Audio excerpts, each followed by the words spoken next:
ప్రభుత్వ ఉద్యోగులంటే మీకు లెక్కలేదా?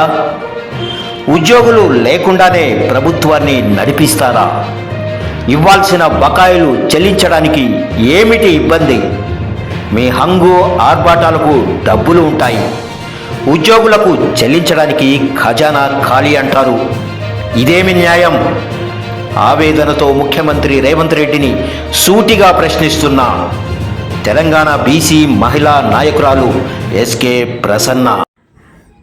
గౌరవనీయులైన తెలంగాణ ముఖ్యమంత్రి వర్యులు రేవంత్ రెడ్డి సార్, నమస్కారాలు సార్. క్యాబినెట్ పెట్టారు. క్యాబినెట్లో ఏం చేశారు? క్యాబినెట్ పెట్టుకొని క్యాబినెట్లో మీరు ఏమి నిర్ధారణ ఇచ్చినారు ఎంప్లాయీస్కి? తెలంగాణలో ఎంప్లాయీస్ అంటే మీకు అసలు లెక్క లేకుండా అయిపోయినట్టుంది పరిస్థితి.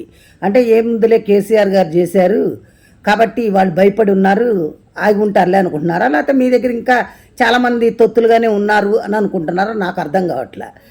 ఆల్రెడీ ముందు 3 డిఏలు బ్యాలెన్స్ ఉన్నారు, మళ్ళీ మీరు 2 డిఏలు 5 డిఏలు బ్యాలెన్స్ ఉన్నారు.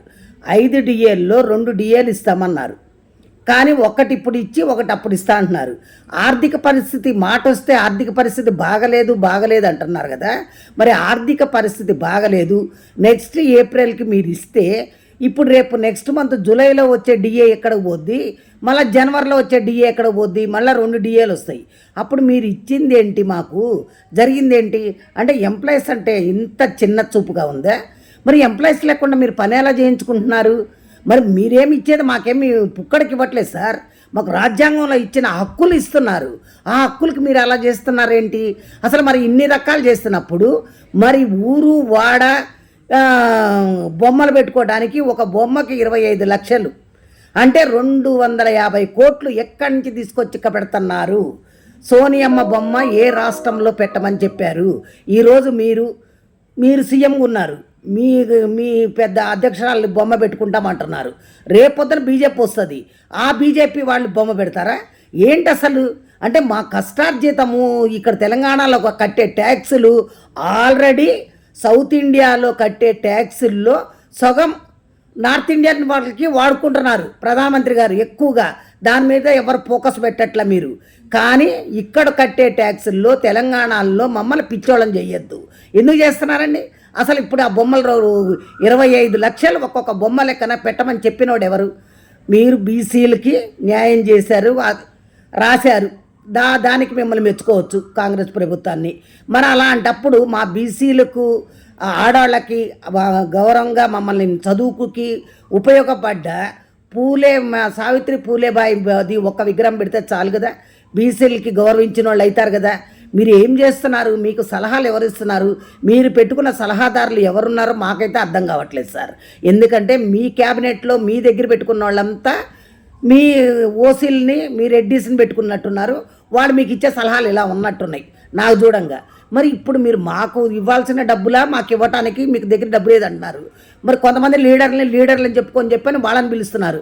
మరి పింఛనర్స్ని ఎందుకు పిలవట్లా? పింఛనర్స్ మేమంతా పింఛనర్స్మి, మా పింఛనర్స్ మా బాధలు మాకు ఆమె ఎవరికి చెప్తారు? సరే ఇంకా అయిపోయింది. ఇక ఇప్పుడు మీరేం చేస్తున్నారు? హెల్త్ కార్డుల గురించి మమ్మల్ని 500 కట్టమంటున్నారు. సరే 500 లెక్కన మామూలుగా ఉరామురిగా 2 లక్షల మంది, 1 లక్ష మంది వాళ్ళు, 1 లక్ష మంది రిటైర్డ్ వాళ్ళు అని వేసుకుందాం అనుకోండి. 2 లక్షలు ఇంటూ 5 వేసుకుంటే నెలకి 1 కోటి రూపాయలు. ఇట్లా 12 నెలలు, సంవత్సరానికి 1200 కోట్లు ఇట్లా వస్తున్నాయి ఈ డబ్బు. ఈ డబ్బుకి మీరు ఎంత కలుపుతారు? ఏ హాస్పిటల్స్కి ఇస్తున్నారు? ఏ హాస్పిటల్స్లో ఎంత ఖర్చు పెడుతున్నారు? టోటల్ జనాభాలో అందరికి అన్ని పెద్ద పెద్ద రోగాలు వస్తాయని ఏం లేదు కదా. చిన్న రోగాలే రావచ్చు, వాళ్ళు రావకపోవచ్చు కూడా. అలాంటప్పుడు మీరు ఒక శ్వేతపత్రాన్ని విడుదల చేయండి ఏంటి అనేది. ఈ ట్రస్టులో మొత్తం మీ గవర్నమెంట్ వాళ్ళే అందులో ఉంటే మాకు నమ్మకం లేదు. ఎందుకంటే మా వాళ్ళు కూడా ఉండాలి, అందులో పెన్షనర్స్ని కూడా పెట్టాలి. మీరు ఒక శ్వేతపత్రం చేసి పలానా హాస్పిటల్లో ఇంత సింగిల్ పైసా అక్కడ దాకెళ్ళి. ఇప్పుడు ఎట్లా అంటే ఇన్సూరెన్స్ వచ్చిందనుకోండి, ఆ ఇన్సూరెన్స్ అయ్యేదాకా ఉంచుకుంటున్నారు ప్రైవేట్ హాస్పిటల్లో. ఆ ఇన్సూరెన్స్ అయిపోయిన తర్వాత తీసి మళ్ళీ మీరు డబ్బు కడితేనే బాడీనో ఏదో ఒకటి తీసుకెళ్ళమని చెబుతున్నారు. ఇలా కాదు, సింగిల్ పైసా కూడా ఎవరు కూడా కట్టరు అనేది ఒక నినాదం కింద చూపెట్టండి. కానీ మీరు ఇప్పుడు 250 కోట్లు బొమ్మలకు పెట్టాలి, సోనియమ్మ గారి ఊరా పెట్టాలి అని మటుకు అనద్దు. అట్లా పెడితే మటుకు ఊరుకునేది లేదండి. నేనైతే మటుకు హైకోర్టుకి వెళ్తా, సుప్రీంకోర్టుకు కూడా వెళ్తాను. ఇలా పెట్టి డబ్బునంతా దుర్వినియోగం చెయ్యొద్దు. చేసి చేసి సర్వనాశనం చేసిపోయిండు కేసీఆర్ సార్ చేయబట్టే ఇట్లా అయిపోయింది. దానికి తోడు బీహారీ ఐఏఎస్ ఆఫీసర్ని పెట్టుకొని ఆనాడు ఆయన నాశనం చేసిండు. ఇప్పుడు మళ్ళీ మీరు అపోజిషన్లో ఉన్నప్పుడేమో ఆ బీహారీ ఐఏఎస్లే ఇలా చేశారు అలా చేశారని చెప్పని తిట్టారు. మరి అదే వాళ్ళతోటి మళ్ళీ ఈరోజు కమిటీలు వేసి వాళ్ళు ఆ నలుగురే సెక్రటరేట్ మొత్తం తిప్పుతున్నారు, చక్రం తిప్పి తిప్పి మళ్ళీ గుల్ల చేస్తున్నారు. మీరు ఎందుకు దాని గురించి ఎందుకు పట్టించుకోవట్లేదు అని నాకు అర్థం కావట్లేదు. మీరు ఆ రోజేమో ఒక మాట, ఈరోజు సీఎం అయిన తర్వాత ఒక మాట ఎలా చెప్తారండి? చెప్పండి. అప్పుడు వీడియో ఉంటుందని తెలియదా? పాత రోజులంటే ఏమీ ఉండదండి, ఇప్పుడు రికార్డు ఉంటుంది. ఈరోజు నేను మాట్లాడింది రేపు పొద్దున రికార్డు ఉంటుంది కదా. ఆన్ రికార్డు ప్రకారం మీరు మటుకు అది చెయ్యొద్దు సార్. మీరు ఎక్కడ కూడా అందరు మనోభావాలు దెబ్బ కొట్టద్దు. తెలంగాణ ఇచ్చింది కాదనట్లా, తెలంగాణ ఏ పొజిషన్లో ఇచ్చింది? వాళ్ళ కొత్తగా ఏం తెలంగాణ గురించి ఉద్యమం జరగల.